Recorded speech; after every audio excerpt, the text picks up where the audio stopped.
Welcome back. Before. So drink then, Hannah said, coming into the living room where April was scrolling through her phone. Hannah had finished putting away the last of her belongings, and the set finally looked like home again. Sure, April said.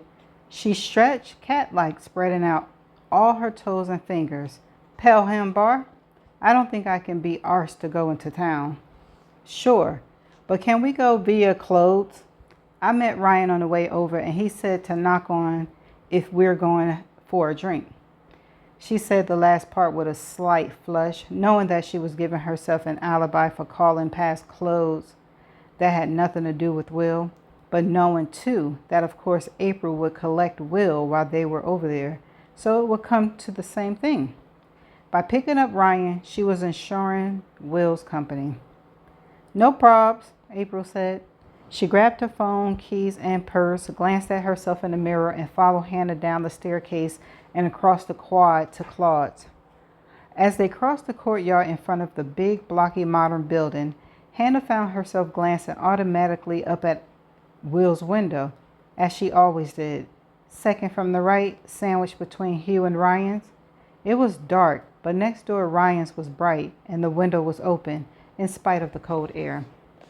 Bet they're smoking, April said with a slightly wicked look that made Hannah's stomach shift a little uneasily. She had come to know that look of April's, and it usually foretold some kind of mischief. The only question was how far she would go. When they reached Ryan's room, Hannah raised her hand to knock, but April put her finger to her lips. Her eyes were full of laughter. Can you smell it? She whispered. Hannah nodded. The smell of weed was filtering under the door, in spite of the dense municipal carpet, along with the sound of Bellowhead's New York girls. Don't say anything, April whispered, and then she raised her hand and knocked. A sharp rat-a-tat-tat, quite unlike her usual simple thump. Who is it? Ryan's voice came from inside. April winked at Hannah, and then, to Hannah's enormous surprise, she spoke, but in a voice quite unlike her own, plummy and rather prim. Mr. Coates, this is Professor Armitage. We have received a complaint that the scent of marijuana weed, known as skunk, has been detected and emanating from your room. Could you please open the door? Shit, Hannah heard, very muffled from within, and the sound of people scrambling to their feet.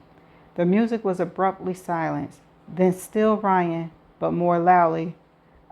Just a minute, Professor. I'm just on the bog. Hang on a sec. More flurries noise came from behind the door. The sound of the bathroom door opening and then the toilet flushing. Open the window, she heard, whispered urgently from within, and then, in a reply to some remark she couldn't hear, well, open it wider, you dickhead. April, meanwhile, was creasing up with silent laughter. She recovered herself enough to say, Mr. Coates, I must ask you to kindly open this door immediately. Though there was a suspicious wobble in her voice at the last words, as the toilet flushed again.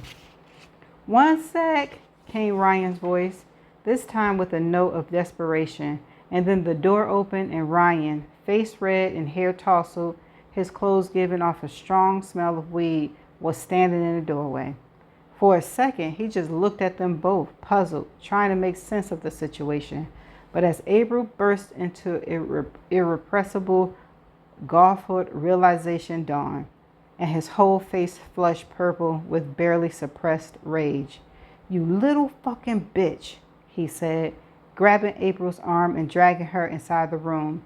April was still howling with laughter, but she was also trying to pull herself out of Ryan's grip. Get off of me, you bastard. That hurts. It fucking should hurt. He shoved her and she sprawled backwards into an armchair, looking up at him with a mixture of annoyance and defiance, rubbing her arm. I just flushed a perfectly good eighth down the dog because of you, you stupid little cow. Hey, Ryan, calm down, Will said. He came across to stand between Ryan and April. He looked torn between relief and irritation. Come on, it was just a joke. April didn't know we flush it. Yeah, I had no idea you'd be that stupid, April retorted. Why didn't you just drop it out the window like a normal person?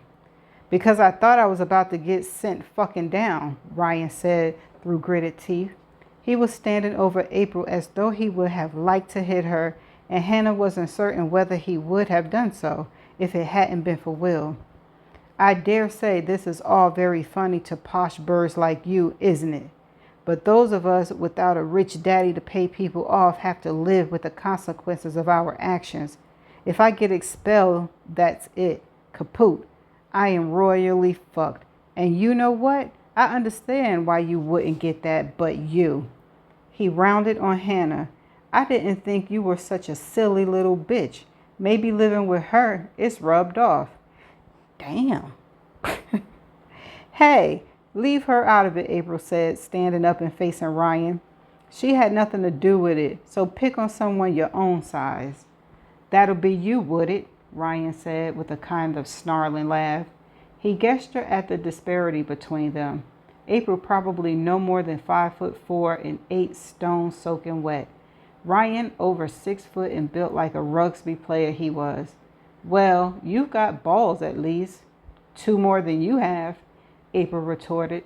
They stood for a moment glaring at each other, a kind of palpable tension crackling in the air between them, so strong that Hannah felt the hairs on the back of her neck stand up. Wanker, bitch. Hey, said a voice from the corridor, and they both swung round to see Emily standing in the doorway, hands on hips. What's with the rampant misogyny, Coates? Rampant miss what? My arse, Ryan snapped. She just made me flush an eighth of weed. Yeah, I made him, April said sarcastically.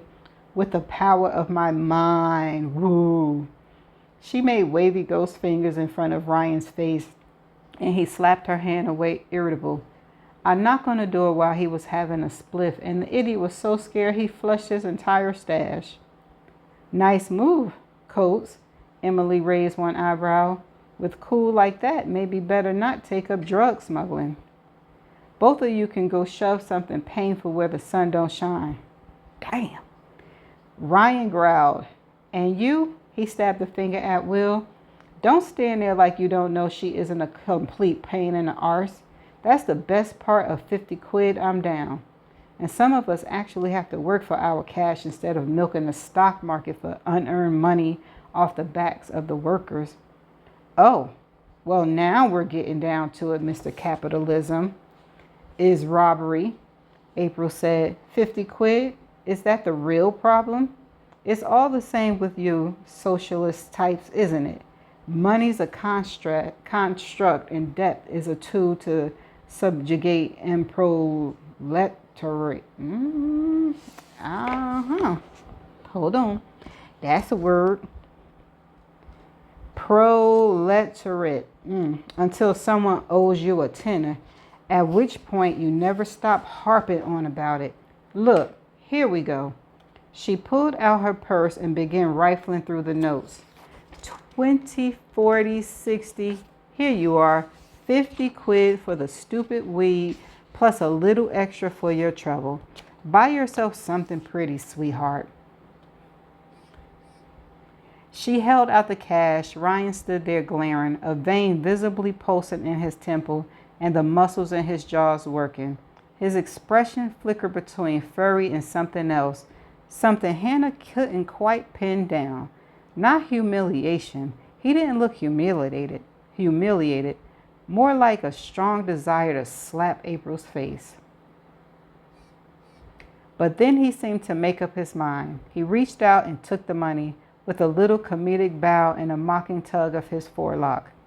Why, thank you, my lady, you humble servant. I'm sure a pleasure to be rugged by you any day of the week. Hannah let out a breath and exchanged a glance with Emily. It felt like a crisis had been averted, though she wasn't completely sure what or how. Would Ryan really have punched April in front of all of them, including Will? It didn't seem likely, but there had been something in the air between them. Something electric and powerful and very dangerous. I say, said another voice from behind me, this one mild and hesitant. What's been happening here? Smells like a bonfire. Hannah turned to see Hugh standing in the doorway, blinking owlishly through his glasses. As she watched, he blew his fringe up out of his eyes and gave a rather fatuous grin. Been indulging in a spot of the old Mary Jane?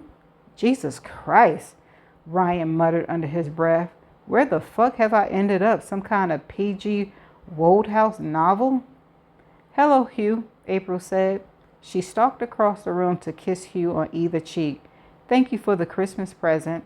Christmas present? Hannah was disconcerted somehow. She hadn't thought Hugh and April were close enough for that. She flicked a look at Will to see what he made of the odd remark, but he was picking up tobacco from where it had spilled across the desk and didn't seem to have heard. Hugh said something to April in return, his voice sounding a little uncomfortable, but too low for Hannah to make out, and April laughed, not entirely kindly. Hold on a moment. Look, why did you come up here? Ryan said now. It wasn't just to make me flush my stash like a fucking dickhead, was it? No, April said coolly. Hannah and I are going to the bar. Are you coming? Hannah had expected Ryan to give April the brush off, but instead, somewhat to her surprise, he nodded. All right, I need a pint. And you, he pointed a finger at April, 50 quid or no 50 quid, you're buying, got it? Got it, April said. She linked arms with Ryan and gave him a little squeeze, and then said in her plummy fake professor voice, You love me really, Mr. Coates. You know you do.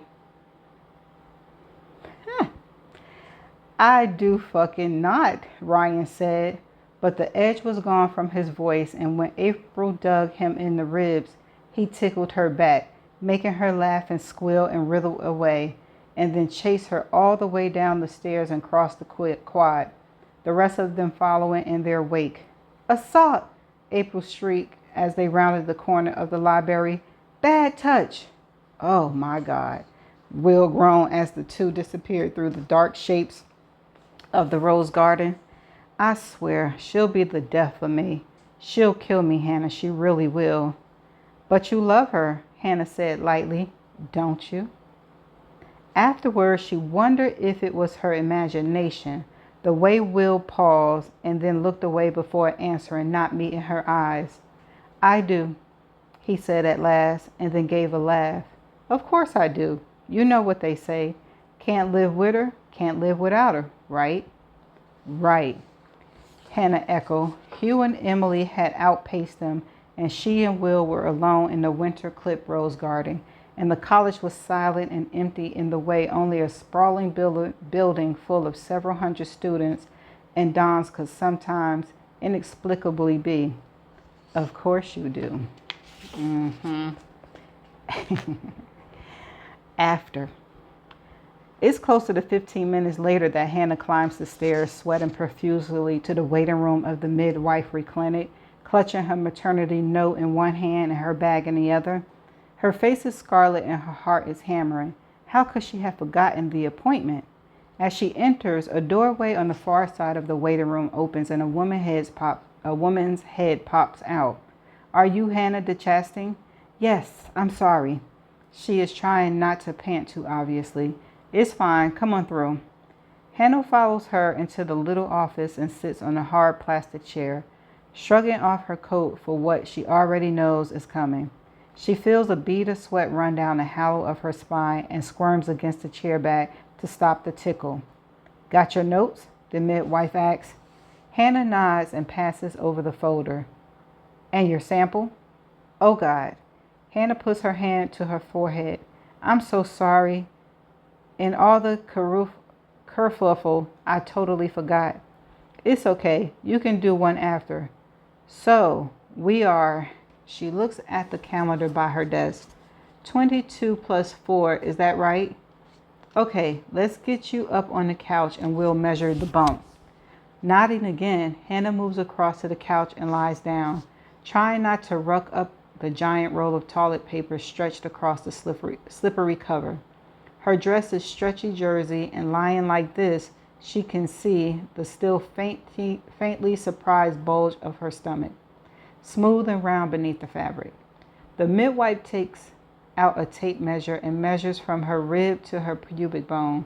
Then she slips the stethoscope up under Hannah's dress with a deft movement and listens for a moment before nodding and writing some figures down on Hannah's notes. All good. You're measuring right on track for 22 weeks. And baby's heartbeat is nice and strong too. Right, sit up. She helps Anna upright with a strong, pale arm and waits while Hannah swings her leg round and off the couch. Let's do your blood pressure now. She wraps the plastic cuff around Hannah's arm, chilly against Hannah's still hot skin, and pumps it up. She presses the stethoscope against Hannah's inner arm and deflates, counting. Then a little frown creases her brow. Give that a minute and we'll have another go. Why don't you try for that sample while we're waiting? There's a loo in the hall. She hands Hannah a clear vial and nods towards the door, and Hannah obediently slides off the couch and makes her way across the corridor, feeling a little disquieted. In the loo, she shuts her eyes, trying to drive out all the thoughts of April and Ryan and Durant, but she can't seem to banish them, and they crowd around her, intruding on her thoughts, pushing into this time that should be about her and her baby. At last, though, the sample pot is close enough to full, and she re-enters the little office and passes the vial across. With a faint sense of embarrassment that never seems to leave the act of handing over a still warm container of your urine, no matter how many times she does it. The midwife dips a stick into the pot, reads something off, and nods. Very good, nothing to worry about there. Now, let's do the BP again, and then we're all done. Hannah sticks out her arm, and the midwife slides the cuff and inflates it again. This time, much tighter, or maybe it's just that it's for the second time. Hannah's not sure. All she knows is that it's no longer just faintly uncomfortable, but actually verging on painful. There is silence.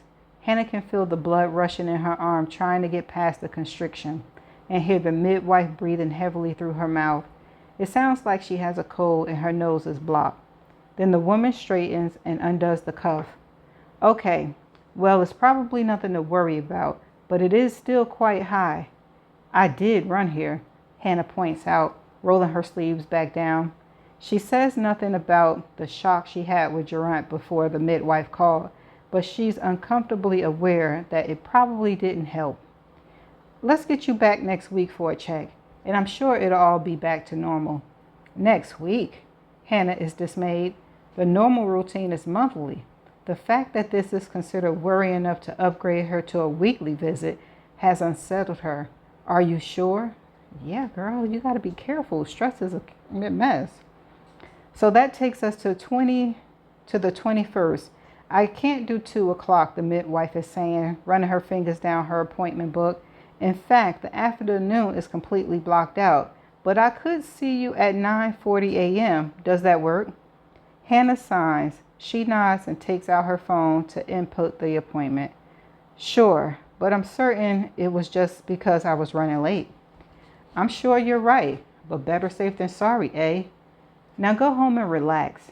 Hannah nods, but as she leaves, the thought of Durant's email popped into her head like an unwanted intruder, and she finds herself thinking wistfully, if only it was that simple. Okay, so that's the end of those chapters that I'm going to read today. Ryan, did I say Ryan was my suspect? I can't remember, but he got a reason to be mad at April because she played too much. She played entirely too much. So is Hannah not really liking her? Is Ryan, we don't know who was in the room with her, but the way they act in that room, in his room, is suspect. Like he could have been, And Will say he love her, but he think he do. What? Okay, so that must gave Hannah room to ease in on Will and be like, what about me? And I still think that something happened and either Will snapped, Hannah snapped. Yeah, and Ryan I just didn't see coming, but did I see Ryan? Yeah, I kind of think he's a butthole, but that argument was something else. But we shall see, and she need to calm down. Don't let this stuff get to her. But it is something that she's been holding on for 10 years since her best friend died. So we gonna see what's gonna happen. So see you in the next chapter. Bye for now. I forgot. I did have a word that I didn't know how to pronounce, and I don't know the meaning of it. And it is spelled Proletariat. And this is how it is pronounced. Proletariat. Proletariat. I know I jacked that up. It's a noun. Workers or working class people regarded collectively. Okay, one more time. Proletariat. Proletariat. Okay, in the sentence, it says, it's all the same with you socialite types, isn't it? Money a construct and debt is a tool to subjugate and proletariate until someone owes you a tenner, at which point you never stop harping on about it. Well, okay. That's a word. Okay, so that's the end of the definition video. I shall see you in the next chapter. Bye for now.